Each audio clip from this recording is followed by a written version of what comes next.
अस्सलाम वालेकुम friends, welcome to my YouTube channel. आइए अब हम नावल का पार्ट नंबर 7 स्टार्ट करते हैं। मानूर बाहर जा रही थी क्योंकि उसकी एक काली फ्रेंड इसको बुलाया था कुछ काम से। ब्लू शर्ट के साथ ही वाइट पैंट पहने वो बहुत ही पुरकशिश लगी थी। वो जाने अब मिशाल हौली हौली उसकी गिरफ्त में कांप रही थी। ये तो दाइम ने उसको थाम रखा था, वरना तो वो कब के जमीन बोस हो जाती है। मिशाल ने दाइम का गिरबान पकड़ा, अपना चेहरा उसके करीब लेकर जाकर कहते हुए बोली, तुम्हारी ये शिद्दत मेरी जान ले लेगी, किसी दिन मर जाऊंगी मैं। दाइम की तो गोया जान निकल गई थी मिशाल की बात सुनकर। खबरदार जो आइंदा से बकवास की यहाँ हो तो किसी किस्म का नुकसान पहुंचाया था। मिशाल, मुझे तुमसे शिद्दत मोहब्बत है, ऐसी मोहब्बत जिसकी हाथ में आज तक खुद नहीं जान सका। तुम्हें हर हाल में अपनी तवानी की शिद्दत, पागलपन, जुनून और जिद बर्दाश्त करना होगा। उसके चेहरे को अपने चेहरे के करीब करते इंतहा जुनूनियत लिए हुए लहजे में बोला था। तो मिशाल एक लम्हे को दाइम की शिद्दत महसूस करके कांप उठे थे। वो नाजुक जान कैसे अपनी इस आशिक पागल के आशिकी को बर्दाश्त करती है। वो जब भी उसके करीब आता उसकी जान हवा होने लगती थी। तुमने मुझे चैलेंज किया था ना, तुमने कि तुम मेरे पास नहीं आओगी तो मेरी जान तुम खुद मेरे पास चलकर आओगी और जल्दी आओगी। तब तक के लिए अपना हया रखना। उसके नाक से अपना नाक रब करता हुआ वो शिद्दत से भरपूर लहजे में कहता हुआ खिड़की से नीचे कूद गया था। मैं कभी भी नहीं जाऊंगी वापस तुम्हारे पास, चाहे जो हो। मिशा ने नफरत से उसे जाते हुए देखा था और दाइम अंतरदाल हुआ तो जवाब नीचे ही दीवार से टेक लगाए बैठा हुआ था। ले खाना खा ले। दाइम मुस्कुराता बोला, मुझे नहीं खाना। जवान नफरत से बोला। दाइम ने एक नजर से देखा फिर कहने लगा, तुझे पता है अभी मैं अपनी जान से मिलकर आ रहा हूँ। मिशाल, कैसी है माई ब्यूटी? बकवास बंद कर, बीवी है वो मेरी। अपनी गंदी जुबान से नाम मत ले उसका, वरना अगली बार जुबान काट दूंगा। दाइम नीचे पंचू के बल जवार के करीब बैठा था और जवार एक तंजिया हंसी हंसा। वैसे दाइम, तुझे हीरो बनने का कितना शौक है ना, लेकिन तुझे पता है क्या जिसके लिए तू ये सब कर रहा है ना, नफरत करती है वो तुझसे। वो मुझसे नफरत मोहब्बत करती है। वो जब भी मैं करीब होता हूँ उसके वो खुद को महफूज समझती है। और तू एक वैसी दरिंदा है जिससे अपने सिवा किसी के एहसास का ख्याल नहीं है। दाइम ने एक मुक्का उसके मुंह पर जड़ा, मगर फिर भी वो विलन की तरह डीट बनना हंसता गया था। मिशाल कभी भी मुझसे नफरत नहीं कर सकती, मेरा दिल गवाही देता है इस बात के।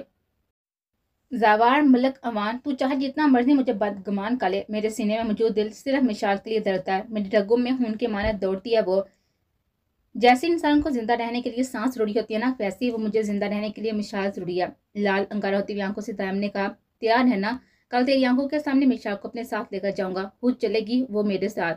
बहुत हिम्मत है ना तुझमें, तो ठीक है, कल रो कर दिखाना मुझे। उसके मुंह को दबोचता हुआ वो घुराया जिस पर सवार को तकलीफ हुई थी। एक झटके से छोड़ता हुआ उसे वो आगे बढ़ गया था। मिशाल सोने लगी थी कि अचानक ही उसके मैसेज ट्यून बजी। लिटिल फैरी, कल मेरे बताए हुए एड्रेस पर पहुंच जाना जो तुम्हें सेंड किया। मैंने अगर जवार को जिंदा सलामत देखना चाहती हो तो। मिशाल को एक लम्हा लगा था सारी बात समझने में, और अब हकीकत में उसे पता चल गया था कि दाइम दुरानी कितना शिद्दत पसंद और खतरनाक शख्स है। लेकिन उसने हार नहीं मानी थी। ओके का रिप्लाई करते वो कल के लिए खुद को तैयार करने लगी। जबकि दाइम ने ओके का मैसेज देखा तो होंठों पर एक पुरस्कार से मुस्कुराहट ने अहाता कर लिया। मिशाल ने मानूर को भी मना कर दिया था कि वो कल ना आए, क्योंकि उसे कल किसी जरूरी काम से जाना था। तो मानू ने जिद की अगर वो ना आई तो मिशा को आना पड़ेगा उसके घर, जिसको मिशा ने एक्सेप्ट कर लिया था। मानूर अपने लिए कोई शॉपिंग करने निकली थी कि अचानक ही आधे रास्ते में उसे महसूस हुआ कि कोई कार उसका पीछा कर रहा। मानू ने गाड़ी एक साइड पर रोकी और खुद नीचे उतरी। जैसे ही वो नीचे उतरी, दो आदमी ने उसको कलर फ्राम लगा हुआ रुमाल उसके मुंह पर रखा और एक मिनट में वो होशो हवास से बेगानी हो गए। मीर को अचानक सुबह से अजीब सी बेचैनी हो रही थी। उसका दिल मानूर को मिलने का चाह रहा था, लिहाजा वह मानूर के घर गया, लेकिन वह रूम में मौजूद नहीं थी। कहाँ जा सकती है आहट? मीर परेशान सा हो गया था। रात को इतवा फिर मीर मानूर के रूम में खिड़की से आया था, लेकिन वो फिर मौजूद नहीं थे। अब सचमुच मीर को परेशानी होने लगी कि आहर कहाँ गई मानूर। आशा बेगम का अलग रो रो कर बुरा हाल था। वाजिद खान ने पुलिस को इन्फॉर्म कर दिया था। मीर जानता था कि मानूर के फोन की लोकेशन हमेशा ऑन रहती है, इसलिए उसने जब मानूर को ट्रेस किया तो वह हैरान हुआ, क्योंकि उसे एक अनजान लोकेशन शो हो रही थी। उसे कुछ गलत होने का एहसास हुआ। 1 मिनट की देर लगाए बिना वो बाहर के जाना भागा था। मानूर की जब आंख खुली तो खुद को रस्सियों से बंधे हुए एक बंद कमरे में पाया। उसे अपना सर बारी बारी सा होता हुआ महसूस हुआ। कौन है? कोई क्यों लाए हो मुझे यहाँ? मानूर की आवाज मसलसल कांप रही थी कि अचानक ही कोई हयोला उसके जन्म आता हुआ महसूस हुआ। माई रॉयल प्रिंसेस, इस हयोले ने एक अदा से कहा जिस पर मानूर अंदर तक कांप उठी थी। तो कौन हो तुम और क्या चाहती हो? आशिक हूँ तुम्हारा, दीवाना हूँ तुम्हारा और तुम्हें हासिल करना चाहता हूँ, बस और कुछ नहीं। हबासत से हंसते हुए बोला, और मानूर को लगा जैसे सातों आसमान उसके सर पर आन गिरे हों। मुझे जानते नहीं हो कि कौन हूँ मैं? मानूर, हाँ नाम है मेरा। मेरे डैड को पता चला ना तो तुम्हारा कत्ल कर देंगे। मानूर खुद को मजबूत जाहिर करते हुए बोली। और रियली माय रॉयल प्रिंसेस, उसके कान के करीब सरगोशी करते बोला, तुम्हारे बाप से भी कहा था मैंने कि इज्जत से तुम्हें मेरे हवाले कर दे, मगर तुम जैसों को कहाँ इज्जत रास आती है। ओए बुड्ढे, खबरदार जो मेरे डैड के बारे में एक लफ्ज भी बोला तो तेरी जुबान खुद ही से खींच लूंगी। एक दफा खोल मुझे, तू भी पता चलेगा। मानूर खान नाम है मेरा, मैं किसी से नहीं डरती। हा हा हा, अच्छा, I like your attitude my royal princess. तुम्हारी ये बहादुरी किसी को मुतासर कर सकती है। उसके करीब हुआ तो उसे उसे गिन आने लगे। तुम्हारी खूबसूरती ने तो दीवाना बना दिया। तरफ पड़ा हूं तुम्हें हासिल करने के लिए। यकीनन बहुत ही पछताएगा तो। खामोश, वरना अभी के अभी वो हालत करूंगा कि किसी को मुंह दिखाने लायक नहीं छोड़ूंगा तुझे। अरफान मलक धारा था। मानूर के पलकों का कुछ मानूर के पलकों पर कुछ आंसू आ ठहरे थे। शिद्दत से उसने अल्लाह से दुआ मांगे थे। औरत चाहे कितनी ही बहादुर क्यों ना हो, इज्जत सबसे बड़ी चीज होती है और एक औरत के लिए उसकी इज्जत ही उसका सब कुछ होती है। उसने मानूर को रस्सी से आजाद किया और मानूर ने भागने की कोशिश की थी, लेकिन अरफान मलक ने एक ही झटके में उसे दबोचा था। आज कौन बचाएगा तुझे मुझसे? हाँ, मानूर खान कहते उसे चकने ही वाला था कि किसी ने उसको पकड़कर उसका जोर से दीवार पर सर दे मारा था। अरफान मलक को अपना सर घूमता हुआ महसूस हुआ था। मेरा मसीहा आ गया वो। हाँ, मीर आ गया। ये लफ्ज खुद ब खुद मानूर के मुंह से निकले थे। मीर ने एक नजर मानूर को लाल अंगारा होते हुए और शोला बरसाती हुई नजर देखा था, जिससे वो खुद में सिमट कर आ गए थे। अब मीर अरफान मलक का सर जमीन पर मार रहा था कि अचानक अरफान मलक ने अपने पॉकेट से गन निकाली और मीर के बाजू पर मार दिए। तकलीफ की शिद्दत से वो करा उठा था। मानूर की चीख बुलंद हुई थी। वह भागती वहां से मीर के पास जा पहुंचे थे, जबकि अरफान मलक मौका देकर फरार हो गया था। मीर, आप ठीक तो है ना? आपको चोट आई है ना? मेरी वजह से सॉरी, मानू रोते हुए कहने लगे थे कि अचानक ही मीर ने मानू को कमर से जगाकर दीवार के साथ पिन किया और शोला बरसाती हुई आंखों से उसे घूरा। समझाया था ना मैंने कि अगर अकेले घर से बाहर जाती हो तो ड्राइवर साथ रखा करो। हाँ, मगर तुम एक बार की कही भी बात मेरी समझ नहीं आती। उसे दीवार के इर्द गिर्द अपने हाथ रखते हुए कहा था। मीर, आपको चोट लगी है, चले हॉस्पिटल चले। पहले मेरी बात का जवाब दो। आपके मानूर के बाजू भी मीर की गिरफ्त में आ चुके थे। सॉरी, आइंदा से ख्याल रखेंगे। मानूर सिसक पर थी और मीर एक झटके में उसको छोड़ा और कहने लगा, आज माफ कर रहा हूँ, आइंदा से हरकत की ना तो जान ले लूंगा तुम्हारी। सुर आंखों से बोलते हुए खामोश करवा गया था। मीर, प्लीज चलें हॉस्पिटल। इतनी गहरी चोट नहीं है, चलो तुम्हें घर छोड़ दो। नहीं प्लीज, आप हॉस्पिटल चलें पहले। कहा ना, वैसे भी ये मामूली सी चोट मेरा कुछ नहीं बिगाड़ सकती। कहते वो घर में बैठा और मानूर भी उसके साथ आ बैठी थी। उसके साथ ही वो अंदर आया था। ममा, मानूर मेरी जान, आयशा खान ने कहा तो मानूर उनसे जा लिपटे थे। मानूर मेरा बच्चा। वाजिद खान ने भी उसे अपने सीने से लगाया था। ठीक तो हो ना तुम? किसने किया ये सब? मीर खरा मुस्कुरा रहा था और मानूर के लिए आयशा खान और वाजिद खान की मोहब्बत देखकर, बेटा आपने मेरी बच्ची को आजाद करवाया। जी अंकल, मीर ने कहा तो उन्होंने आगे बढ़कर उसे गले से लगाया। थैंक यू बेटा, आपने मेरी बच्ची की जान नहीं बचाई बल्कि मेरी इज्जत बचाई है। वाजिद खान ने मोहब्बत पर लहजे में कहा। इज्जत तो मैंने भी अपनी बचाई है। मीर ने दिल में कहा, इट्स ओके अंकल, यह तो मेरा फर्ज था। मानूर मीर को ही देखे थे। क्या था वो शख्स, मसीहा या फिर सितमगर? ओके अंकल, मैं चाहता हूँ आप लोग कंटिन्यूस करें फिर। बेटा, अब आप आ ही गए हो तो बैठो ना, खाना खा कर जाना। आशा खान ने कहा। नहीं आंटी, अभी मैं जल्दी में हूँ, फिर कभी सही। बेटा, आपके बाजू पर चोट लगी है, आप बैठे, मैं डॉक्टर को कॉल करता हूँ। No uncle, thank you so much, मैं खुद चला जाऊंगा, मुझे काम है कुछ जरूरी। ओके बेटा, टेक केयर। अल्लाह हाफिज कहते एक नजर मानूर को देखा जो उसको ही देखे थे और फिर वहां से निकलता चला गया। वैसे इतना भी बुरा नहीं है ये बंदा जितना मैंने सोचा है, मानूर होठ से कहते हुए अपने रूम के जाना बढ़ गए थे। सुबह का सूरज तुलू हो चुका था। मिशाल को तो टेंशन से पूरी रात नींद नहीं आई थी। 12 बजे के दरमियान उसे दाम का मैसेज आया था। मिशाल के दिल की धड़कन काफी तेज हुई थी, लेकिन उसने अफान शाह को सिर्फ इतना ही बताया था कि उसे पता चल चुका है कि जवार को किसने किडनैप किया है, लिहाजा वो उसके साथ जाने को तैयार हो गए थे। मिशाल दाम के बतावे एड्रेस पर पहुंच चुके थे, लेकिन सामने का मंजर देखकर उसे लगा जैसे सातों आसमान उसके सर पर आन गिरे हों। नहीं ताइम, प्लीज ऐसा मत करो, छोड़ दो उसे, मिशा ने हिकलाते हुए कहा था। अगर उसे जिंदा देखना चाहती हो ना माई लिटिल फेरी, तो चुपचाप मेरे पास आ जाओ, मेरे साथ चलो।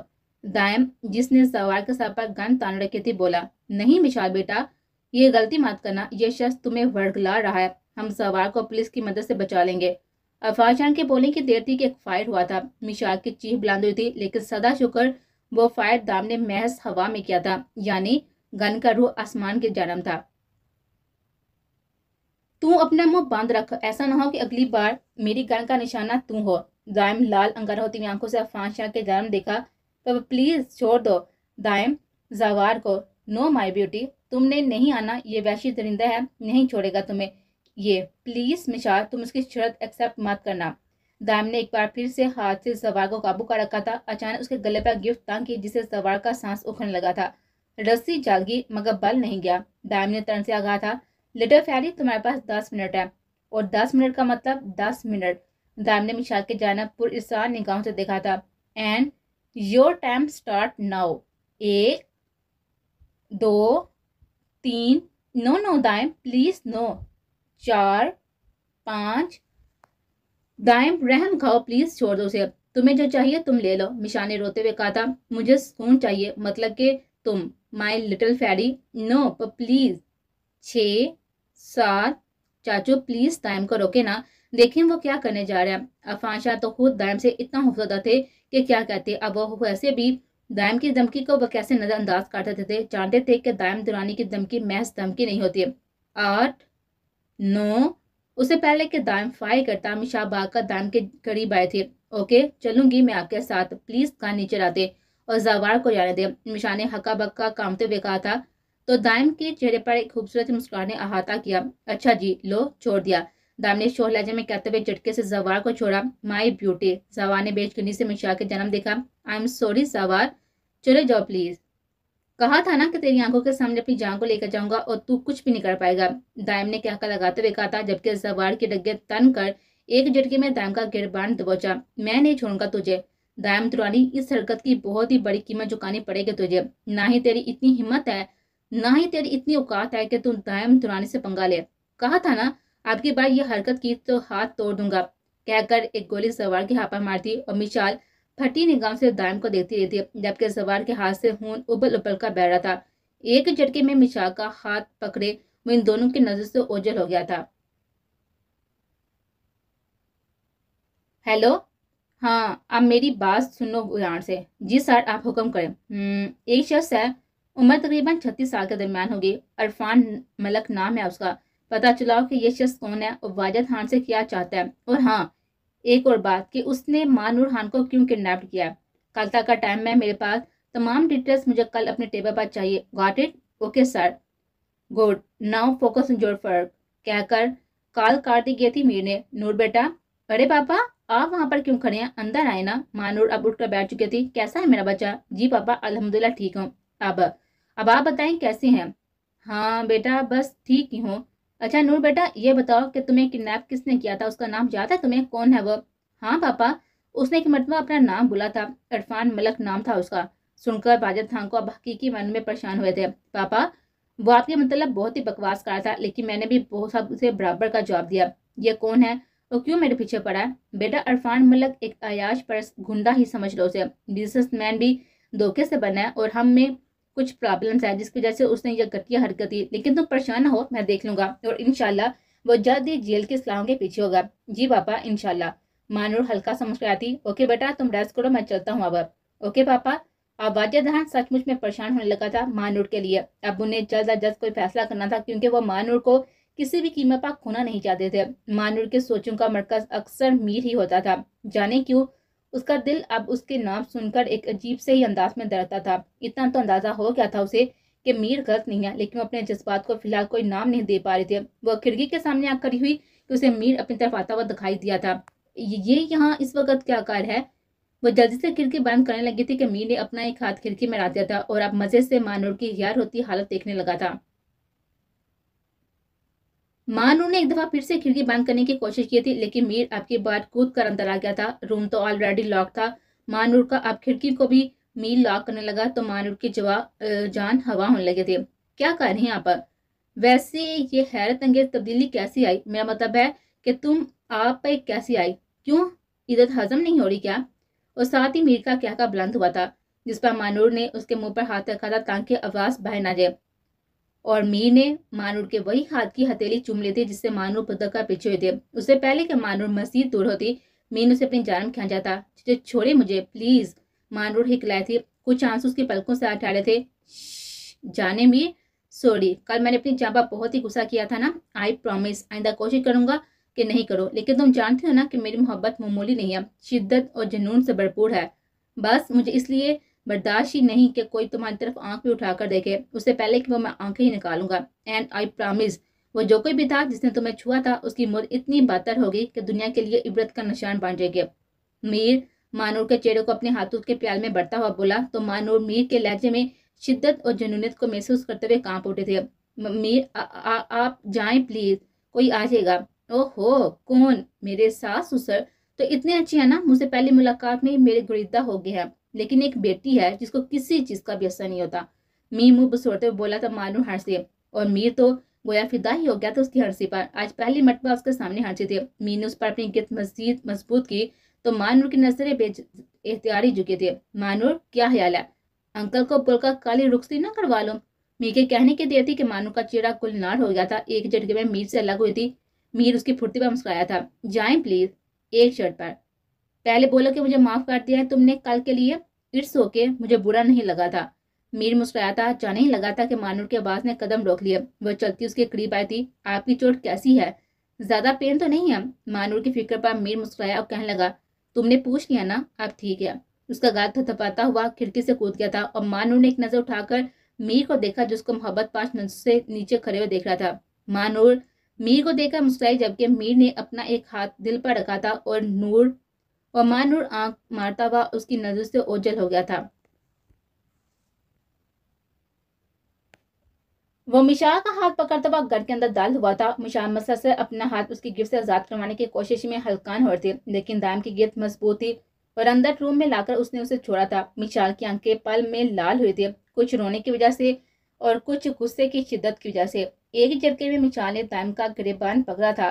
क्या समझते तुम अपने आप को दाम दुरानी, कि तुम कोई बहुत ही पहुंची हुई चीज हो? हर दफा डरा धमका कर अपनी बात मनवा लोगे क्या तुम? औकात क्या है तुम्हारी? मोहब्बत कहती हो ना तुम उसे, खून हराबे को। हाँ, जवाब दो, आप क्यों चुप हो गए? यू नो वट, तुम एक इंतहाई खुदगर्ज और गिरे हुए इंसान हो जिसको सिर्फ अपनी परवाह और दूसरे के जज्बात और एहसासात का रत्ती बराबर भी एहसास नहीं है तुम्हें। एक बात याद रखना मिस्टर दायम दुरानी, मिशाल शाह ना ही किसी के बाप की नौकर है और ना ही किसी की गुलाम और ना ही किसी से डरती है। Got my point. तुमने जो करना है तुम कर लो। अब मैं भी तुमसे खुला लूंगी और तुम्हारे सामने ही जवाल के साथ शादी करूंगी। नीली आंखों में खून उतर रहा था। इंटरेस्टिंग मिसेस दायम दुरानी, कहकर मिशा के बाजू पकड़कर दीवार के साथ पिन किया था और मिशा के गले पर दबाव डाला था। इतना गरूर किस बात का है तुम्हें? हाँ मेरी जान, अगर तुम्हें मालूम होता ना कि दायम दुरानी की क्या औकात है तो तुम ऐसा कभी ना बोलते। अब तक तो वो दायम था जिसको सिर्फ मोहब्बत की शिद्दत थी तुमसे, बट आई वॉज रॉन्ग। अब इंशाल्लाह इतना नफरत करूंगा ना तुमसे, कितनी मोहब्बत भी ना की होगी मैंने तुमसे। उसके कान के लोग अपने दांतों से दबाता हुआ बोला तो मिशाल की सिसकारी निकली। यही चाहती थी ना, तो लो, मार दिया तुमने इस दायम दुरानी को जिसने तुमसे मोहब्बत की थी, और जगा दिया इस दरिंदे शैतान को जो वो जिंदगी में दोबारा कभी बनना नहीं चाहता था। यकीन करो मेरी जान, मैं इन मर्दों में से नहीं हूँ जो औरतों पर हाथ उठाते हैं, लेकिन तुम्हारी जिद बिलावजह की अना ने मुझे यह कदम भी उठाने पर मजबूर किया। तो मिस मिशाल शाह, अब अंजाम भुगतने के लिए तैयार है ना? नीली आंखें काली आंखों में गाड़ता हुआ दृष्टि से कहते हुए उल्टे कदमों पलट गया था। या खुदा मदद फरमा, मेरी सच्चाई और हक का रास्ता दिखा मुझे, कहते हुए मिशाल वहीं दीवार के साथ ही टेक लगाए बेआवाज आंसू बहाने लगे थे। मानूर आजकल अपने अंदर एक अजीब सी खुशी महसूस करती। शायद यह मीर की मोहब्बत का असर था जो उसे दिन ब दिन एक अलग ही एहसास से रोशनास करवा रहा था। दाम ने सारी रात जाकर सिगरेट पिया था। कितनी तरफ थी उसे मिशाल की उसको हासिल करने की, लेकिन उसने क्या किया था? उसकी मोहब्बत को अपने पांव तले रोन दिया था। मिशाल कहती थी कि दाम को कि किसी के जज्बात की कदर नहीं, लेकिन हकीकत में तो मिशाल को दाम की शिद्दत मोहब्बत की कदर नहीं थी। हमेशा उसकी आंखों में मोहब्बत का ठाटे मारता हुआ समंदर देखकर भी नजरअंदाज कर देती थी। सिगरेट पी पड़कर उसने रूम का बुरा हाल कर रखा था। नीली आंखें शिद्दत से लाल हुई थी, कुछ जब्त की वजह से और कुछ मासी की तलख यादों की वजह से। मिशाल के अंदर क्षण से कुछ टूटा था, जैसे कोई जिस्म से रूह खींच कर निकाल लेता है। ठीक वैसे ही दायम के अल्फाज ने उसकी रूह तक को हिला डाला था। अब इंशाल्लाह इतनी नफरत करूंगा ना तुमसे कि इतनी मोहब्बत ना की होगी तुमसे। अल्फाज थे यहाँ। मिशा को तो लगा था जैसे किसी ने उसके कानों में सूर फूंक दिया। काली आंखें शिद्दत से लाल हो गई थी। क्यों याला क्यों? और जब मुझे इस शख्स से मोहब्बत नहीं है तो फिर क्यों उसकी बातें, उसकी हरकतें मेरी जान निकाल लेती हैं? वो अब नफरत करता है मुझसे तो क्यों मुझसे बर्दाश्त नहीं हो रहा? मिशाल अपने बालों को अपनी मुट्ठी में कैद किए पागलों की तरह जैसे खुद से सवाल करने लगे थे। चंद धमों बाद ही मिशा ने सुर आंखें उठाई थी तो जैसे सामने और अपने बहुत ही करीब बैठे शख्स को देखकर रगों में सुकून दौड़ता हुआ महसूस हुआ था। वो झुकी और अपने चेहरे के और उसके चेहरे के एक एक नक्श को अपनी उंगलियों से छूने लगे थे। दाएं प्लीज चले जाओ ना, क्यों आते हो मेरे सामने बार बार? नहीं कर सकती मैं तुमसे मोहब्बत। क्यों बेबस कर देती हो मुझे? हाँ क्यों? दाएं मुस्कुराती हुई नजरों से उसकी जानब देख रहा था। तुम्हें पता है, मुझे लगता है कि अगर तुम कुछ देर और मेरे सामने यूं ही बैठे रहोगे ना तो सच में मोहब्बत हो जाएगी मुझे तुमसे। मिशाल ने ट्रांस की कैफियत में कहा था। लेकिन ये क्या? जैसे उसने दोबारा छूना चाहा था दाइम को तो उसका अक्स हवा में तहलील हो गया था, जिस पर मिशाल ने शिद्दत से रो देते। मानूर को किसी पहरे अपने चेहरे पर एक जाने माने से लम्स का एहसास हुआ था, लेकिन वो जानबूझकर आंखें बंद करके लेटे रहे थे। आंखें खोलो जानम, मैं हूँ। मीर की हमार आलूद आवाज सुनकर मानूर ने पट से आंखें खोले थे। मीर शिद्दत लौटाती हुई आंखों से उसकी जानब देख रहा था और मानूर से मजीद उसकी आंखों में ना देखा गया और वो नजरें झुका गए थे। मीर उसकी गर्दन पर झुका था तो मानूर को तो जैसे जान ही फिना होने लगे थे। मीर प्लीज हटे। मानूर के इल्तिजाज ने तो जैसे मीर को तैश ही डरा दिया था। वो झटके से उसके कमरे में हाथ डालते उसके सांसों को अपने अंदर उतारने लगा। मानूर ने इल्तिजाज करने की कोशिश की लेकिन मीर ने मानूर के दोनों पासों पकड़कर बैठ कर ऊंट से लगा दिए थे। चंद हमों बाद वो पीछे हटा तो मानूर का चेहरा कानों की लो तक सुर पड़ चुका था और नजरें उठाई ही नहीं जा रहे थे। मीर ने मुस्कुराती हुई आंखों से उसको देखा तो उसके कान में एक जानलेवा सरगोशी करने लगा था। आइंदा से मेरे काम में रुकावट मत बनना, ओके जाने मीर? और जिस काम की मैं बात कर रहा हूँ ना वो तुम अच्छे से समझती भी हो और जानती भी हो, और अगर फिर भी रोका मुझे तो एक ट्रेलर ही दिखाया है अपनी जान को मैंने। अभी एक आंख विंक करता हूँ।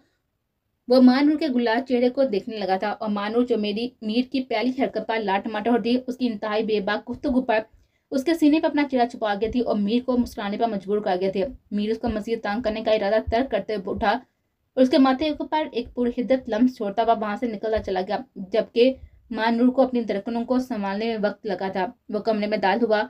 हालत उसकी ये थी, लाल अंगारा होती हुई आंखें, भरी हुई शेप, आंखों के गिर्द स्याह हल्के जैसे बरसों से सोया ही ना हो, बिखरे हुए स्याह बाल, उजड़ी हुई हालत। एक नजर उसने पैपर सोई मिशा पर डाली, मिट्टे मिट्टे आंसू, सर्द रंगत, बिखड़े उलझे हुए बाल। हालत उसकी भी एक जैसी ही थी, लेकिन फर्क सिर्फ इतना था कि एक को मोहब्बत थी और एक को इस मोहब्बत की कदर नहीं थी।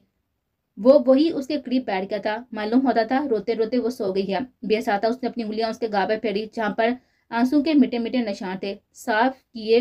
वो जानता था कि वो रोई है। नहीं कर पड़ा नफरत मैं तुमसे। क्यों? जानती हो क्यों? क्योंकि मैंने इतनी शिद्दत से मोहब्बत किया तुमसे कि चाह कभी नफरत नहीं कर सकता तुमसे, लेकिन तुम हो गए हर बार दुत्कारती हो मुझे। और एक मैं हूं तुम्हारा दीवाना जो फिर दिल ख्याल तो मजबूर होकर तुम्हारे पास चला आता हूँ। आखिर क्यों मिशाल?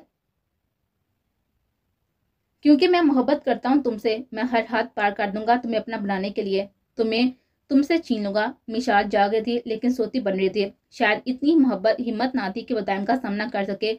ऊपर से उसकी बातें, उसका देखता हुआ लम्स उसको लजरने पर मजबूर कर गया था। मैं मोहब्बत करता हूँ तुमसे पागलों की तरह महसूस। एक एक साइको हूँ तुम्हारी मोहब्बत में। जुनून है मुझे तुम्हारी। मेरी मोहब्बत शिद्दत से भरपूर है। तुम्हें खुद से जुदा नहीं होने दूंगा मैं तुम्हें बेबस कर दूंगा, तुम्हें मुझसे छीन लूंगा मैं। दायम पागलों की तरह मिशा को बाजू से पकड़कर झंझोर डाला था, जिस पर मिशाल ने तरफ कर आंखें खोल दी। दायम क्या कर रहे हैं? तुम सिर्फ मेरी हो मिशाल, तुम्हें मुझसे कोई भी दूर नहीं लेकर जा सकता। तुम खुद भी चाहो भी तो नहीं जा सकती मुझसे दूर। अगर तुमने ऐसा सोचा भी ना तो जमीन में जिंदा गाड़ दूंगा। वो मिशाल को कहर बरसाती हुई नजर से देखते हुए बोला, जिस पर मिशाल काम कराए के थे और वहां से रुककर भागकर वाशरूम में कैद हो गए थे। जब उसने बहुत सारा रो लिया तो वह बाहर निकली। दायम सो चुका था। वो आहिस्ता आहिस्ता चलती हुई उसके करीब आए थे। एक नजर उसने उसको देखा। बेसाते उसके बालों में हाथ फेरने लगे थे, लेकिन अचानक ही वो उड़कर खड़ी हुई थी। उसे यहाँ पर नहीं रहना था। उसे यहाँ से जितनी जल्दी हो सके निकलना था। बहुत सी सोचें दिमाग में गर्दिश करती, जबकि दिल तो चाहता था कि फिलहाल के लिए नामुमकिन था। लेकिन दिल जो चाहता था फिलहाल के लिए नामुमकिन था।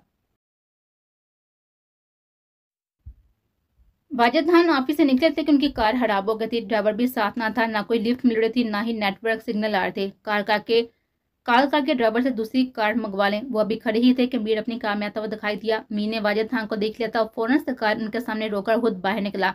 अस्सलाम वालेकुम अंकल, आप यहाँ पर कैसे? वालेकुम सलाम बेटा, कैसी हो आप? जी अंकल अल्हम्दुलिल्लाह, आप बताएं। अल्लाह का शुक्र है। अंकल कोई प्रॉब्लम है क्या? बेटा वो दरअसल मेरी गाड़ी खराब हो गई है और ना ही ड्राइवर साथ है और ना ही नेटवर्क आ रहा है यहाँ। अंकल तो मैं किस लिए हूँ? आप चले मेरे साथ बैठिए, मैं आपको घर छोड़ देता हूँ। लेकिन बेटा आप कैसे? आपको तकलीफ होगी? अंकल बेटा भी बोलते हैं, और तकलीफ किस चीज़ की?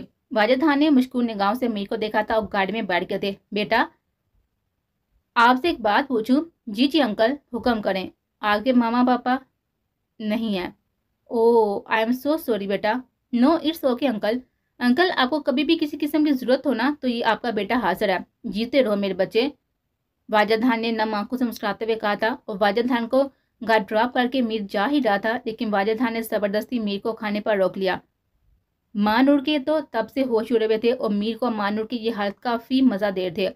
खाना खाने के बाद वाजिद खान ने माँ नूर को कहा था कि मीर को घर दिखाए, सो उसे घर दिखाने के लिए फर्स्ट पोजीशन पर लेकर आए थे। जैसे ही माँ नूर ने रूम में कदम रखा था, मीर ने झट से रूम को अंदर से लॉक कर लिया था। मीर क्या कर रही हैं? मीर के कदम मानूर के जन्म, जबकि मानूर के कदम पीछे के जन्म उठ रहे थे। नो प्लीज नो, मानूर हिकलाते हुए बोली। क्या नो? मीर ने दीवार के साथ दोनों हाथ रखते हुए कहा था, जबकि मानूर दीवार से चिपकी हुई थी। मेरा मतलब है। क्या मतलब था तुम्हारा? मीर मानूर की हालत से लुत्फानंदोज होते हुए गोया हुआ। वो मेरा मतलब था। अपने मुंह जोर जज्बात को कंट्रोल में रखे। मीर हंस दिया था। कितना प्यार लगता है ना हंसते हुए। आज पता चला था मानूर को। ऐसे क्या देख रही हो?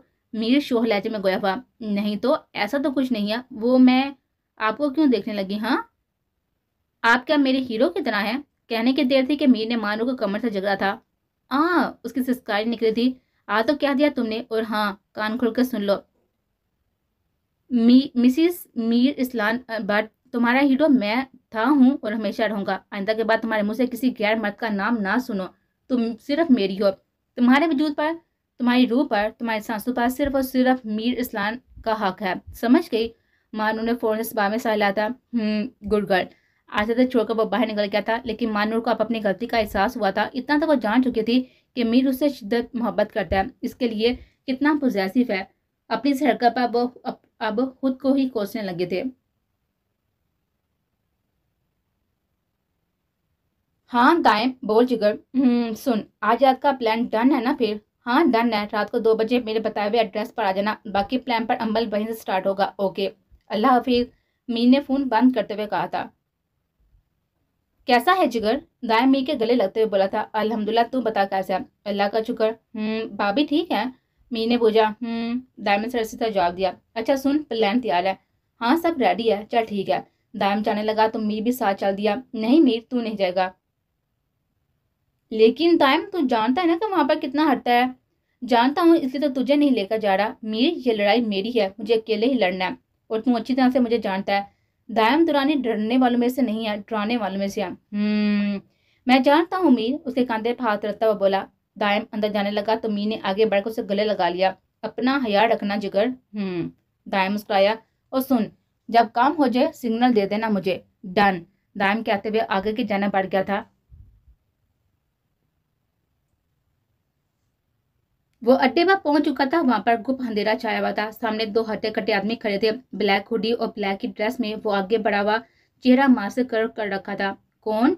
वहां पर मौजूद एक आदमी बोला। पूरे चेहरे पर सिर्फ वही नीली आंखें नजर आती जो किसी को भी खौफ में मुतला करने का हुनर रखते थे।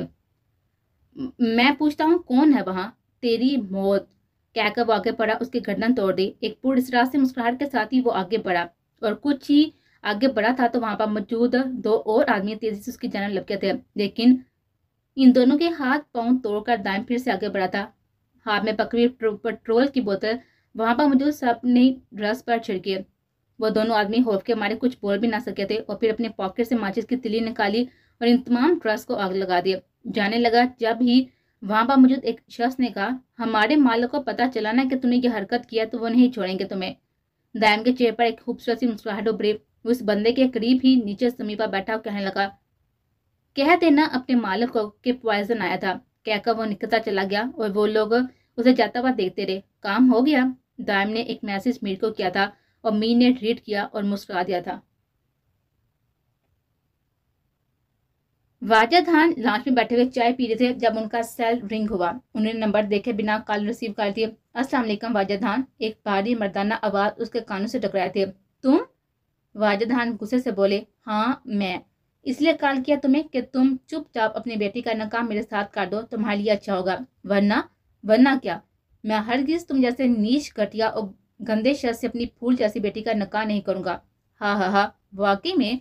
चलो ठीक है, फिर अगली दफा तुम्हें तुम्हारी बेटी के साथ अपनी तस्वीरें भेजूंगा जब वो मेरे बिस्तर पर। शट अप जज, शट अप अरफान मलक, हिम्मत कैसे हुई तुम्हारी मेरी बेटी के बारे में इतनी घटिया बात करने की? मुझ में कितनी हिम्मत है ये तुम्हें और तुम्हारी बेटी को अब जल्दी पता चल जाएगा, कहकर अरफान मलक ने कॉल कर दी थी।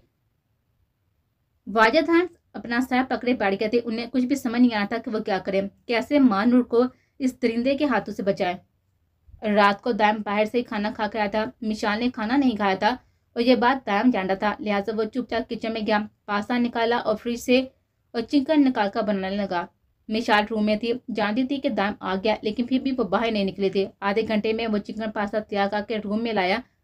ट्रे उसने साय पर रखी। मिशाल बैग पर औंधे मुंह लेटी हुई थी, जिस पर दाम के चेहरे पर एक मुस्कुराहट नमूदार हुई। लिटिल फैरी, उठो खाना खा लो।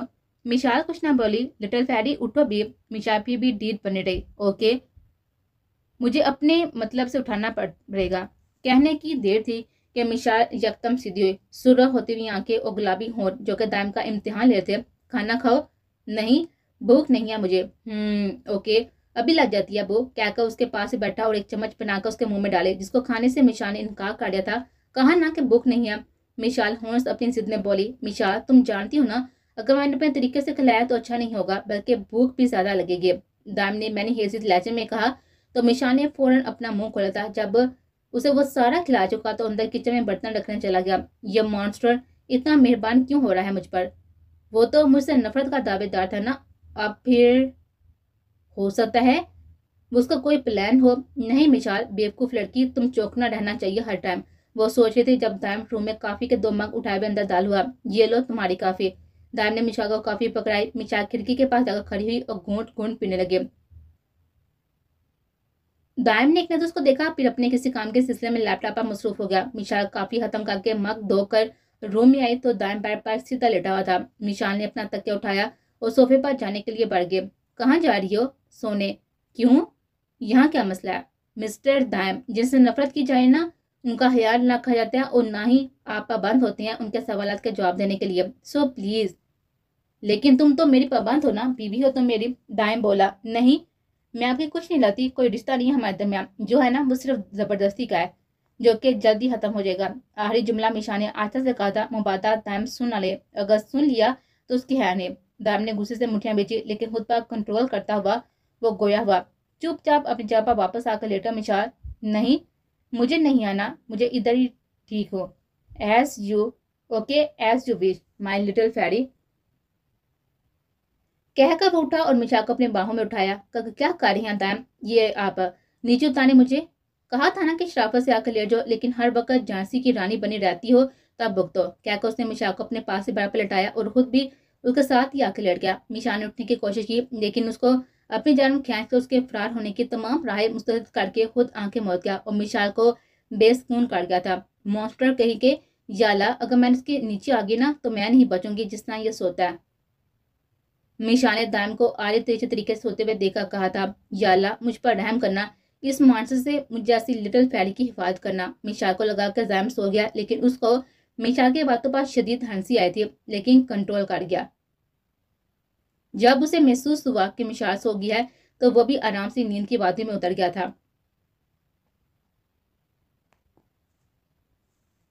अफान शाह को जब से खबर हुई थी कि उसकी तमाम ट्रस्ट को जला दिया गया तो वो आग बगुला हो गया था। वो अपने अड्डे पर पहुंचा तो वहां पर उनके 2 बंदे तो अपनी जान से हाथ धो बैठे थे और एक जिंदा था, लेकिन हालत ऐसी थी कि ज्यादा वक्त जिंदा न रह सकता था। उसकी सांसें उखड़ रही थी। बताओ किसने किया ये सब? अफान शाह उसके करीब बैठते हुए बोले। तकलीफ से वो करा रहा था। हाँ हाँ बोलो, कौन था? क्या नाम था उसका? पॉइजन। बस ये लफ्ज उसकी जुबान से अदा हुए और इधर उसकी रूह परवास कर गए। पॉइजन?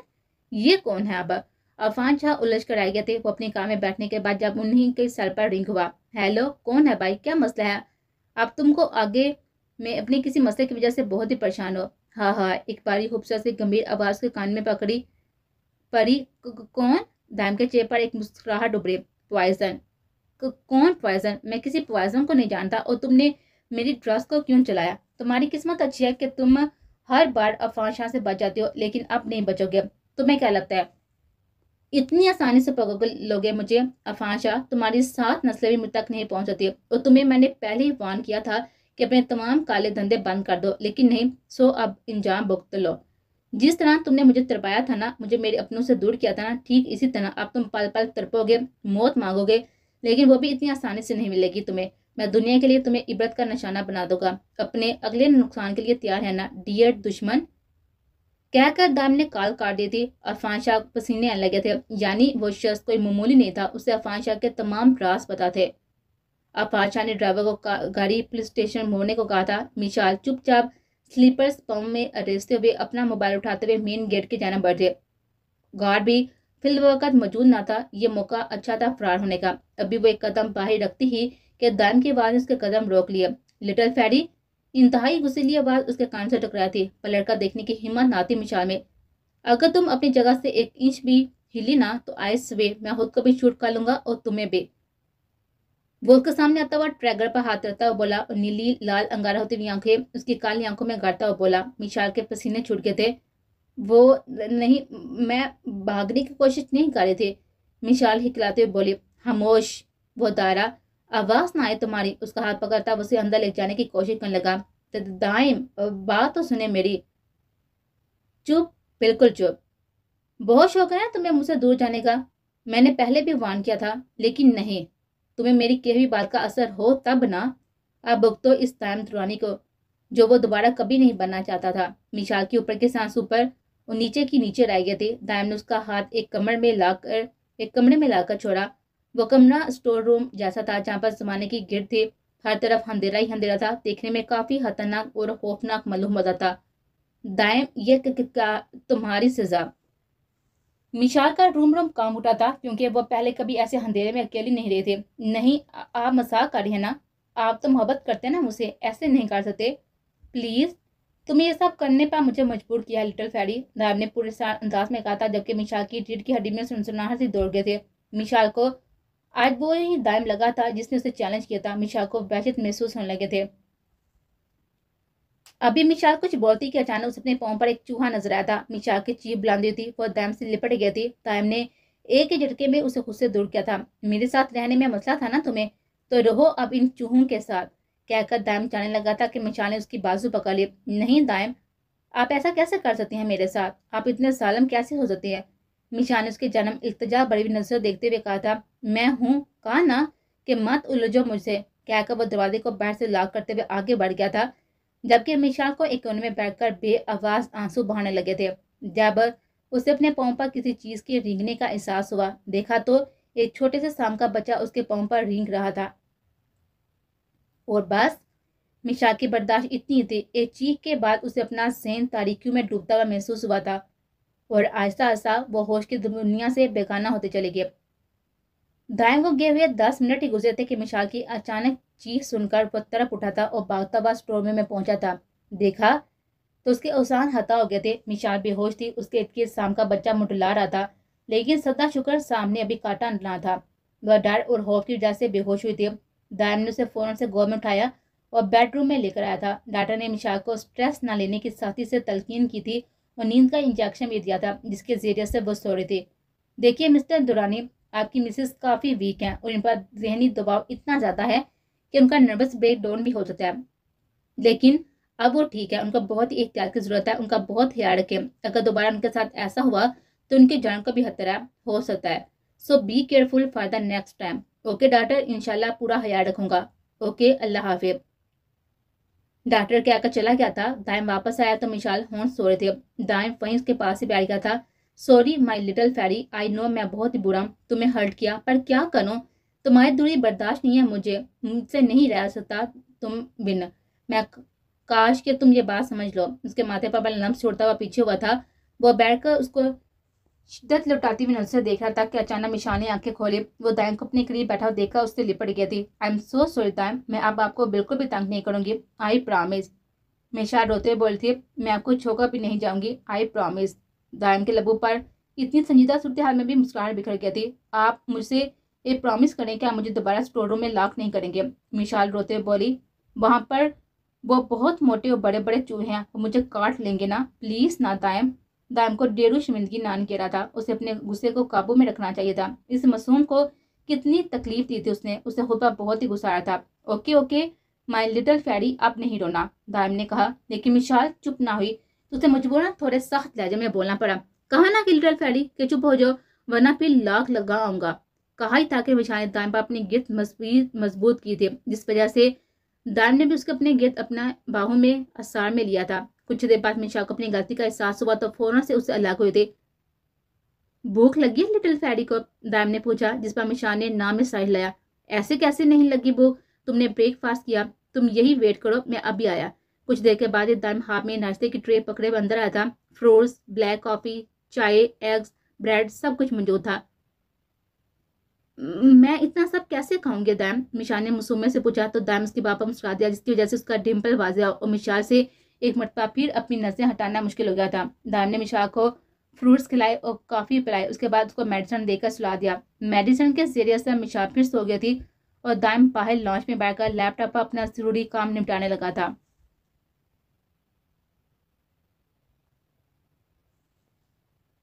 वह कमरे में वापस आया तो मिशाल सो रही थी। लाइट ऑफ करता वो भी आकर सर पर लेट गया और नींद की वादी में उतर गया था।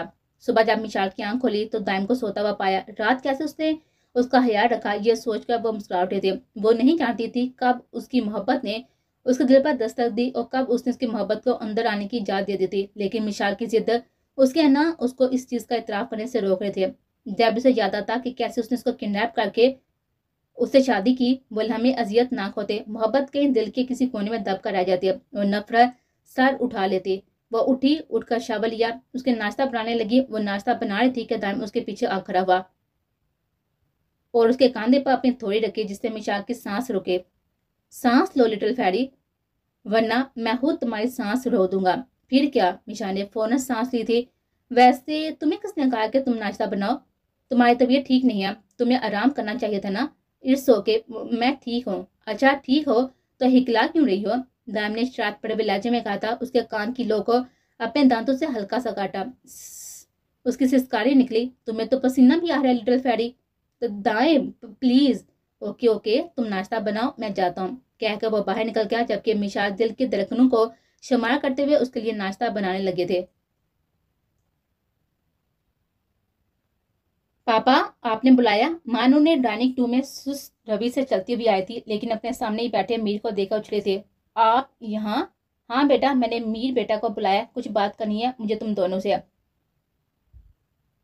मानूर वाजिद खान के पास ही जाकर बैठी, या यूं कह सकते हैं कि उनके पीछे छुप गए थे। मीर मानूर की गैर होती हुई देख कर मीर को मसा आने लगा था। दरअसल मानूर बेटा, मैंने एक फैसला किया कि आंदा के बाद तुम जहां भी जाओगी मीर तुम्हारे साथ जाएगा, क्योंकि मेरे कुछ दुश्मन हैं जो तुम्हारी जान के पीछे पड़े हैं और मैं तुम्हें किसी कीमत पर खोना नहीं चाहता। पापा मैं ठीक हूँ, मुझे कुछ नहीं होगा और मुझे किसी बॉडीगार्ड की कतई जरूरत नहीं है। मानू ने आंखें घुमाई थी और उठकर वहां से अपने रूम में चले गए। या अल्लाह, इस लड़की का क्या करूं मैं, क्यों नहीं समझ रही कि उसकी जान को खतरा है। उसकी हिफाजत के लिए तो ये सब कर रहा हूं मैं। अंकल, आप अपसेट ना हो, मैं मानूर से बात करता हूँ। वो उसके कंधे पर हाथ रखता हुआ उन्हें तसल्ली देता हुआ बोला। मानूर जैसे अपने रूम में एंटर हुई थी, दरवाजा बंद करने लगी कि मीर बीच राह में हायल हुआ था। ये क्या बदतमीजी है, रास्ता छोड़ो। मानू ने एक बार फिर से दरवाजा बंद करने की कोशिश की, लेकिन मीर अब एक ही हाथ से दरवाजे को पीछे धकेल कर अंदर आ चुका था और मानूर को दीवार के साथ ही पिन किया था। मानूर के धड़कनें मुंतशिर हुई थी। क्या कर रहे हैं मीर आप? तुमने नीचे अंकल को मना क्यों किया? मीर आपकी बात दीवार के एक तरफ हाथ रखकर गोया हुआ। मानूर दूसरी साइड से जाने लगी, जब भी उसने दूसरी साइड पर भी अपना हाथ रखते हुए उसकी फरार होने की तमाम राहें मुस्तरद कर दी थी। मुझे नहीं चाहिए आपकी हेल्प, मैं अपनी हिफाजत खुद कर सकती हूँ। लेकिन तुम जानती हो ना कि मैं शोहर हूँ तुम्हारा, तुम्हारी हिफाजत की जिम्मेदारी मेरी है। मी ने आंखों में मोहब्बत समय हुए कहा था, जिस पर मानूर फौरन पल के गिरा गए थे। वैसे भी मैं अंकल का भरोसा नहीं तोड़ना चाहता जो उनको मुझ पर है, इसलिए तुम खुद को जाकर उनको हाँ बोलोगे। मां तो गोया पिघल गए थे। मैं नहीं जाऊंगी, ना ही हाँ बोलूंगी, जो मर्जी करना है कर लो। मीर मस्जिद करीब हुआ, इतना करीब कर मानूर को उसकी सांसों की तपश झुलसाने लगे थे। मैं चाहूं तो बहुत कुछ कर सकता हूँ, लेकिन वो क्या है ना कि तुम्हारी ये नन्ही नाजुक सी जान में मेरी शिद्दतें बर्दाश्त करने की ताकत मौजूद नहीं है। मीर मैनी हेजी से गोया हुआ था और मानूर के धड़कन ने उद्दा मचाया था।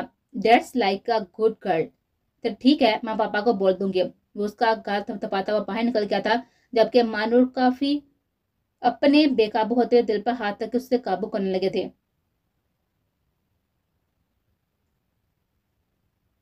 तुम्हें क्या लगता है इंस्पेक्टर उमैर के पॉइजन कौन है? अफान शाह बोले, देखिए शाह साहब, जहां तक मेरा ख्याल है, जैसा कि आपने मुझे बताया कि उस रात आप पर कातलाना हमला हुआ था, वो शख्स और पॉइजन एक ही है, क्योंकि उसने भी आपको धमकी दी थी कि गैर कानूनी काम करना बंद कर दिया आप।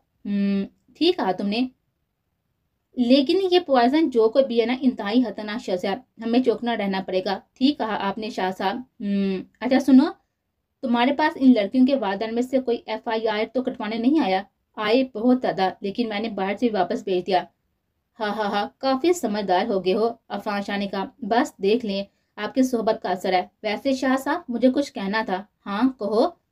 अगर कुछ गर्मा गर्म नोटों की थैली मिल जाती तो आपका काम मजीद आसान हो जाता। इंस्पेक्टर रुमैन हबासा से बोला, वैसे कुत्ते को जितना भी खिला लो हमेशा भूखा ही रहता है ना? अफान शाह ने तरह से कहा था। हाँ हाँ हाँ, ये कुत्ता भी तो आपका ही है ना शाह साहब, आपका वफादार कुत्ता, जबकि तमाम राज जानता है। लेकिन अगर आपने इस कुत्ते से होशियारी करने की कोशिश भी की ना, तो वो कहावत तो सुनी होगी ना आपने, हम तो डूबे डूबेंगे सनम, साथ तुम्हें भी लेकर डूबेंगे। क्या का अफान शाह को आंख मारता बाहर निकल गया था। पीछे से अफान शाह ने गुस्से से टेबल पर पड़ा हुआ गुलदान उठाया और जमीन पर दे मारा। जमाल, जमाल। जी जी सर, मेरी बात गौर से सुनो। इस इंस्पेक्टर उमैर से अपना काम निकलवाओ, फारग करो उसे, बाद में मुझे नजर ना आइए। जी सर, ठीक है, आप बेफिक्र हो जाए। वो उनको तसल्ली देते हुए कहने लगा। मिशाल सवार को जिद बांध चुकी थी, जिसे वो हासिल करने के लिए किसी भी हद तक जाने को तैयार था। मिशाल रूम में बैठी कोई नावल रीड करती कि अचानक ही उसका सेल बजा। हेलो, अस्सलाम वालेकुम। वालेकुम सलाम। माई ब्यूटी, कैसी हो? जावार, मैं ठीक हूँ, तुम कैसी हो? तुम्हारा हाथ कैसा है जहाँ पर चोट लगी है? हाँ ठीक हो। मिशाल प्लीज यार वापस आ जाओ, मैं नहीं रह सकता तुम बिन, पल पल मर रहा हूँ, प्लीज। जवार के लहजे में उदासी थी। नहीं जवार, मैं नहीं आ सकती, क्योंकि दाइम तुम्हें जान से मार देगा। वो पागल सा जुनूनी सा इंसान है। मैं आना चाहती हूँ तुम्हारे पास, तुमसे मिलने के लिए। यह मुमकिन नहीं है। क्यों मुमकिन नहीं है? सब कुछ मुमकिन है अगर तुम चाहो तो। No please Jawar, I have to go, please don't wait for me, just move on, कहकर उसने कॉल काट दी थी। लेकिन इस बात को जाने बिना के दाइम्स की तमाम बातें सुन चुका है। नीली आंखों में खून उतरा था, मतलब कि उसे आज भी सवार की परवाह थी। आखिर क्यों वो सब कुछ देखा भी जान के भी अनजान बन रही थी। दाइम अब एक फैसले पर पहुंच चुका था।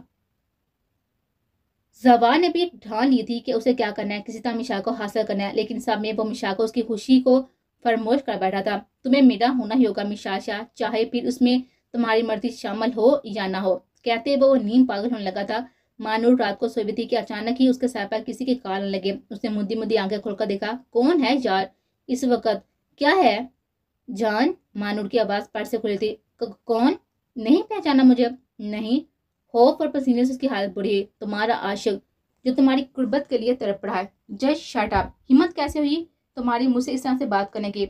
मेरी हिम्मत तो मत ही पूछो जान। अगर तुम अपनी आई पर आ गया ना, तो तुम्हें तुम्हारे बाप के घर से उठवा कर ले जाऊंगा। बकवास बंद करो, बहुत ही पछताओगे तुम। अरफान मलक, क्या कर उसने फोन बंद कर दिया था और आंसू लड़कर उसके गाल पर बह गया था।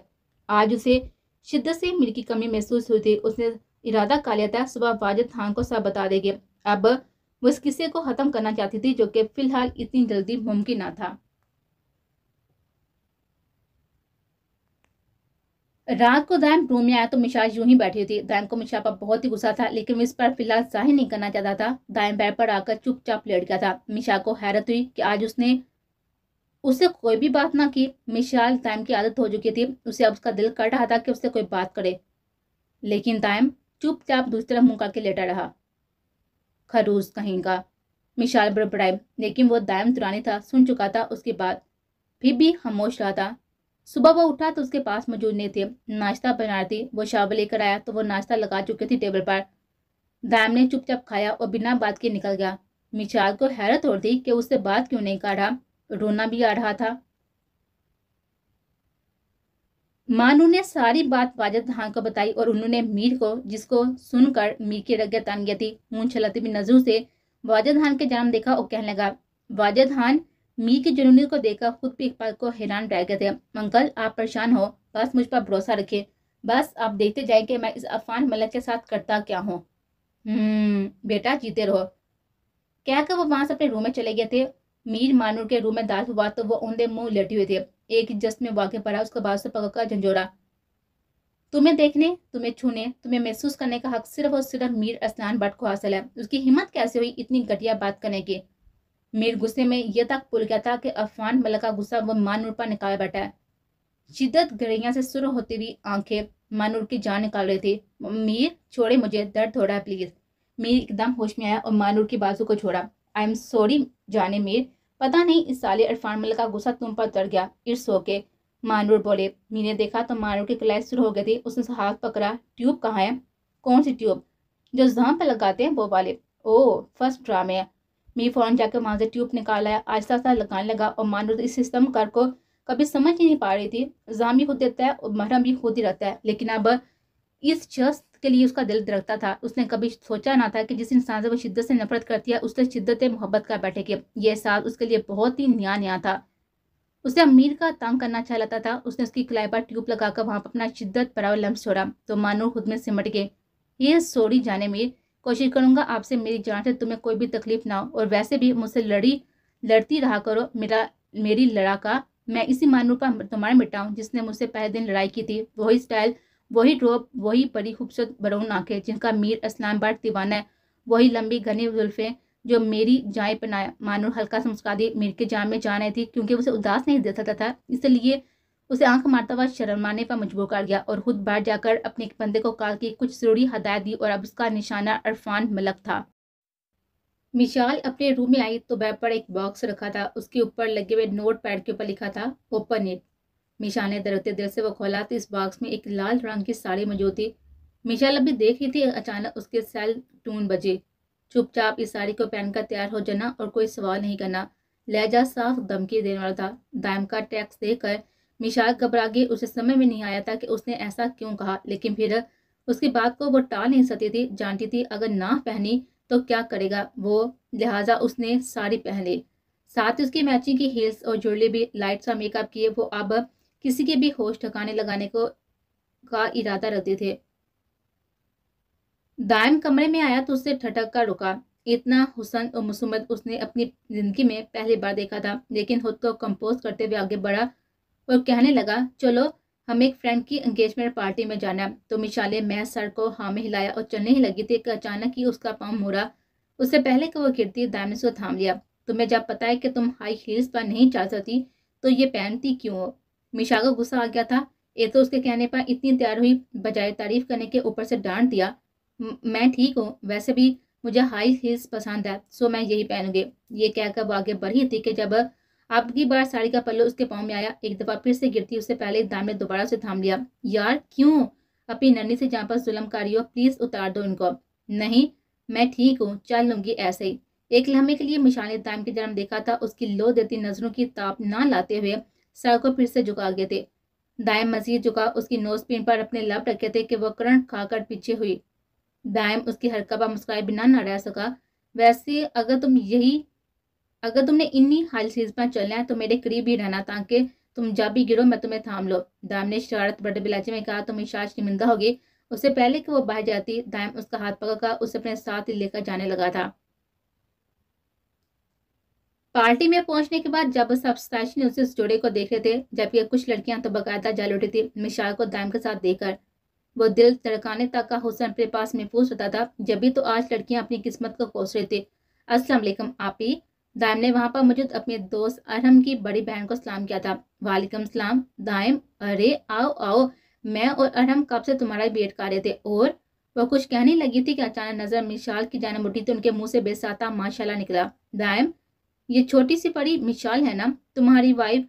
दायम एक नजर मिशाल को देखकर मुस्कुराया जो कि अपनी नजरें झुका गए थे। हाँ ये मेरी लिटिल फेरी है, मेरी जिंदगी का प्यार, मेरी रूह का आराम, मेरी आंखों की ठंडक, मेरी शिद्दत, मेरा जुनून, मेरा पागलपन, मेरी जिद, मेरी रूह का चैन, सिर्फ और सिर्फ मेरी बीवी मिशाल दायम दुरानी।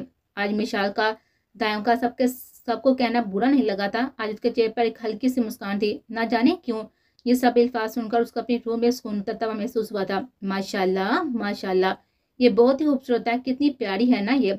उन्होंने कहा तो मिशाल उनके पापा खुलकर मुस्कुरा देते। अच्छा चलो आओ, तुम लोग आराम से मिल लो, वो कब से वेट कर रहा है तुम्हारा। कह रहा था कि दाइम ना आया तो एंगेजमेंट कैंसिल कर दूंगा। दाइम उनके पापा मुस्कुरा दिया और मिशाल को साथ लिए हुए आगे बढ़ गया था। इरफान मलक इस टाइम अपने घर में अपने बेडरूम में मौजूद था और ड्रिंक पी रहा था और आंखें मूंदे सोफे पर लेटने के अंदाज में बैठा था। मेरी खिड़की से अंदर आया था, पाए पर चढ़कर और सीधा उस पर झुका था। कौन हो तुम? मीर ने चाकू इरफान मलक की शहरा पर रखा था। मीर ने अपने चेहरे को ब्लैक मास्क से कवर कर रखा था। सिर्फ उसकी आंखें दिखाई दे रही थी जो कि सुरह अंगार हो रही थी। तेरे लिए ये जानना जरूरी नहीं है कि मैं कौन हूँ और कौन नहीं। संगीत बूटे, अब मेरी बात कान खोलकर सुन ले। अगर तूने मारूर की तरफ अब आंख उठा कर भी देखा ना, या उसे किसी किस्म का भी नुकसान पहुंचाने की कोशिश की, तो कसम इस पाक साथ की, वो दिन तेरा जमीन पर आखिरी दिन होगा और ये आखिरी वार्निंग है। नहीं, प्लीज छोड़ दो, आइंदा के बाद ऐसी कोई हरकत नहीं करूंगा, प्लीज माफ कर दो। इरफान मलक गिड़गिड़ाने लगा था जब मीर उसको अपनी गिफ्ट से आजाद करता हुआ खिड़की से कूद गया था। इरफान मलक ने उठकर खिड़की से उसको देखने की कोशिश की, लेकिन वो चीते की सी स्पीड से वहां से गायब हो गया था। इरफान मलक अपना रुका हुआ सांस बहाल करने लगा था, लेकिन अभी आखिरी दाव खेलना बाकी था। पार्टी खत्म हो चुकी थी। दाइम को अचानक से जरूरी काम करना पड़ गया था जो कि उसकी जॉब से मुंसलिक था, लिहाजा वो मिशा को ड्रॉप करने के लिए निकला था। दाइम जी, दाइम की लिटिल फैरी। वो क्या, मैं आपसे बात पूछ सकती हूँ? हाँ हाँ पूछो, जरूर पूछो। आपके पास गाड़ी कैसे आ गई? आई मीन पहले तो बाइक थी ना आपके पास। दाइम ने नजर मिशा को देखा जो उलझी हुई नजरों से देखे थे, फिर गोया हुआ, तुम्हारे क्या लगता है कि तुम्हारा शोहर बहुत गरीब है क्या? दाइम ने शरारत पर लहजे में पूछा था। नहीं तो, ऐसा कुछ नहीं है, वैसे पूछ लिया मैंने। मिशाल आप घबरा गए थे। अरे मेरी जान, घबरा क्यों रही हो? तुम्हें जल्दी पता चल जाएगा कि मैं क्या काम करता हूँ। तो इस वक्त रिलैक्स रहो, चिल करो, पे नन्हे से तमा पर जोर न डालो।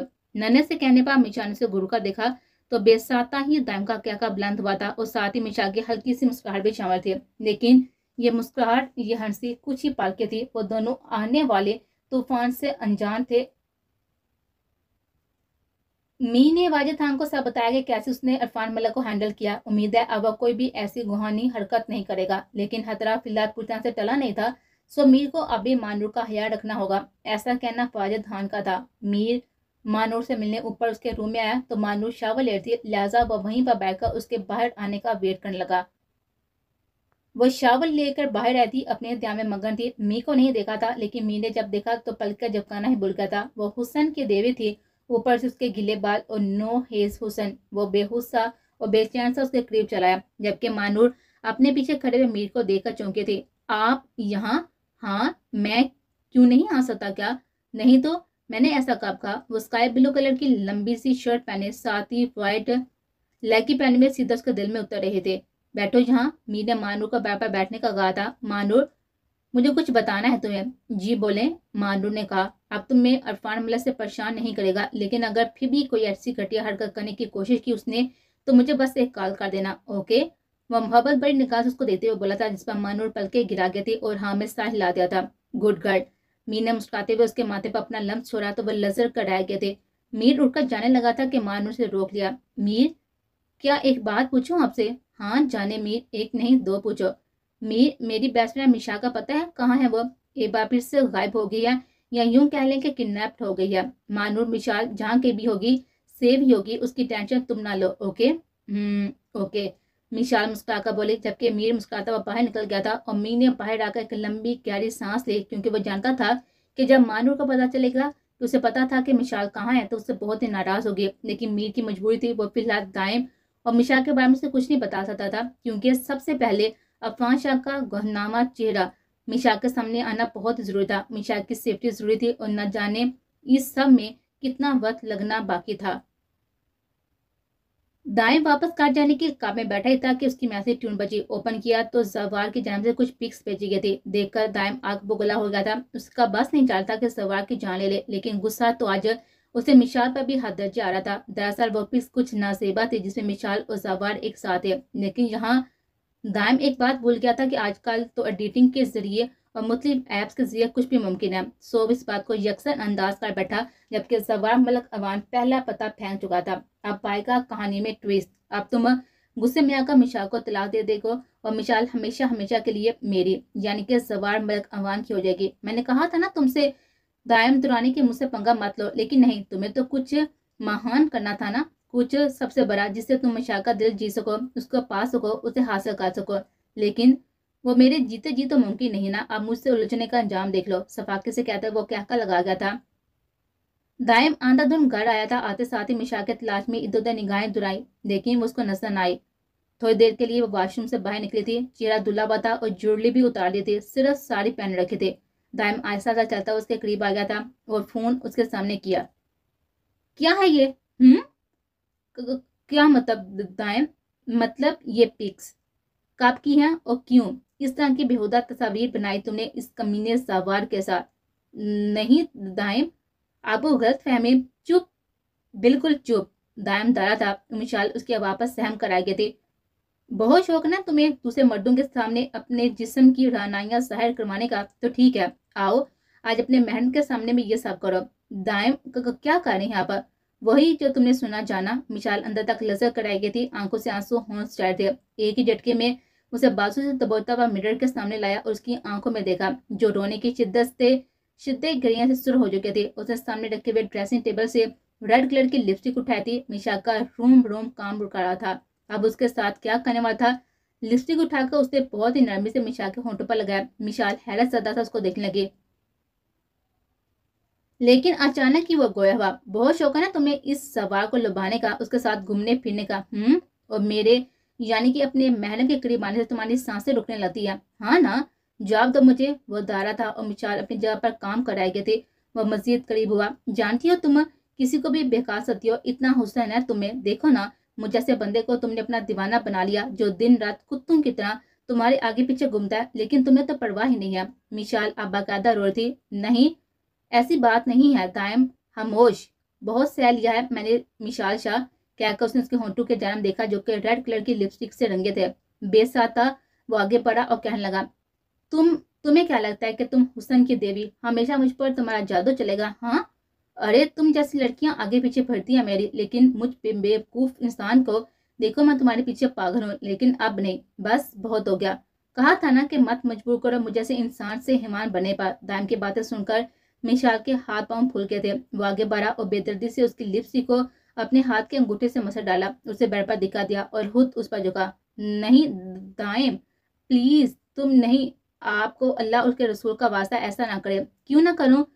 ऐसा अपने जायज हकों की तो ले रहा हूँ, कुछ गलत तो नहीं करा। कितना वक्त दिया तुम्हें मैंने, मगर अब नहीं। अब तुम्हें पता चलेगा कि दायम दुरानी को ठुकराने का अंजाम क्या होता है। ये कहकर वो अभी झुकने ही वाला था कि मिशाल उसकी आंखों में आंखें डालकर बोली, अल्लाह से डरो दायम दुरानी, ये तस्वीर क्या देख ली तुमने? इस हद तक गिर जाओगे तुम? सोचा नहीं था मैंने। क्या क्या समझते हो तुम अपने आप को? खुदा हो तुम? जब दिल चाहता है इताब करते अपनी मोहब्बत का, और जब दिल चाहता है दुदकार देती हो। आहर हो क्या तुम? हाँ, समझ कर रखा तुमने मुझे कि मैं एक औरत हूँ और तुम मर्द हो, तो जो चाहोगे करोगे। हाँ ठीक है, बहुत ही हवाज है ना तुम्हें मुझे हासिल करने का, कर लो, लेकिन एक बात याद रखना, तुम मेरे जिस्म को तो हासिल कर लोगे, लेकिन मेरी रूह तक रसाई कभी भी नहीं मिलेगी तुम्हें, कभी भी नहीं। अचानक की दाम की गिरफ्त कमजोरी थी। वह उठकर कमरे से जा रहा था, लेकिन मिशाल की आवाज ने कदम रोक लिए थे उसके। जानती हो, मोहब्बत करने लगी थी तुमसे मैं। हा हा हा। मिशाल इस्तजाया हंसी थे।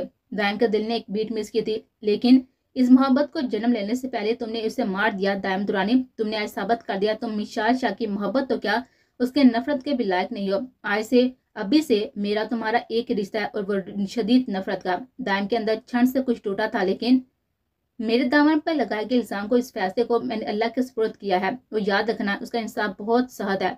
मेरे पाक दामन होने का सबूत तुम्हें मेरा अल्लाह देगा दायम तुरानी। और याद रखना, इस वक्त तक तुम बहुत ही पछताओगे, लेकिन देर हो चुकी होगी। दायम में मसीह सुनने की सकत ना थी, इसलिए वहां से वाक और कर गया था, जबकि मिशाल वहीं नीचे बैठकर बेआवाज आंसू बहाने लगे थे।